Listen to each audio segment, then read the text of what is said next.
તો ગુજરાતમાં 2-3 દિવસથી ભર ઉનાળે ચોમાસું બેઠું હોય તેમ મિની વાવાઝોડા સાથે વરસાદ પડી રહ્યો છે। વૈશાખમાં અષાઢી માહોલ જામ્યો છે, ત્યારે હજુ પણ માવઠું ખેડૂતોનો પીછો છોડતું નથી। રાજ્યના વિવિધ ભાગમાં હજુ 24 કલાક માવઠાનો ખતરો છે। હવામાન વિભાગે આગાહી કરી છે કે 24 કલાક વરસાદ પડશે। સૌરાષ્ટ્રના ભાગોમાં કમોસમી વરસાદ પડી શકે છે। સાયક્લોનિક સર્ક્યુલેશન અને ટ્રફ સક્રિય થતાં માવઠાની આગાહી છે, જેની અસર રાજકોટ, મોરબી, બોટાદ, ભાવનગર, અમરેલી અને કચ્છ સહિતના વિસ્તારોમાં કમોસમી વરસાદ સ્વરૂપે પડી શકે છે। 6 से लेकर 12 मई तक इसमें 6 तारीख को आइसोलेटेड क्षेत्रों में उत्तर से लेकर दक्षिण मध्य भाग सौराष्ट्र कच्छ की हल्का से मध्यम बरसात का संभावना रहेगा मेघ गर्जना के साथ।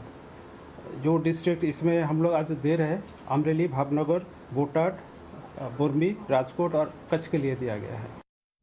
તો રાજ્યમાં ભર ઉનાળે મિની વાવાઝોડા સાથે ત્રાટકેલા માવઠાએ વિનાશ વેર્યો છે।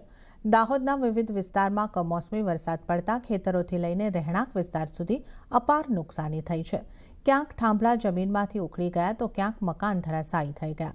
સામાજિક પ્રસંગ માટે પણ માવઠું વિલન બન્યું। જરાતમાં જાણે ભર ઉનાળે ચોમાસાની એન્ટ્રી થઈ હોય તેવો માહોલ જામ્યો।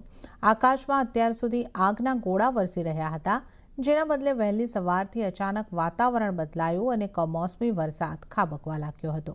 ત્યારે હજુ પણ મે માસના અંતમાં વરસાદની હવામાન વિભાગ દ્વારા આગાહી કરવામાં આવી છે।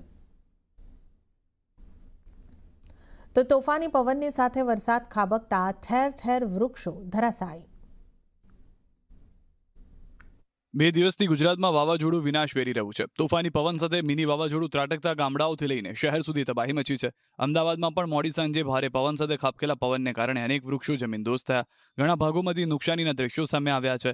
પ્રહલાદનગરના કોર્પોરેટ રોડ સહિતના વિસ્તારમાં મહાકાય વૃક્ષો તૂટી પડતા તંત્ર દોડતું થયું હતું। બંધ થયેલા રસ્તાઓને ક્લિયર કરાવ્યા હતા। આ તરફ અરવલ્લીના મોડાસામાં આઇકોનિક બસપોર્ટના સ્ટ્રક્ચર પર મિની વાવાઝોડું ભારે પડ્યું। સાંજના સમયે ભારે પવન ફૂંકાતા બસપોર્ટની એલિવેશન ગ્રીલ તૂટી પડી। ઊંચાઈથી પડેલા ગ્રીલના કારણે બસ સ્ટેશનમાં દોડધામ મચી ગઈ।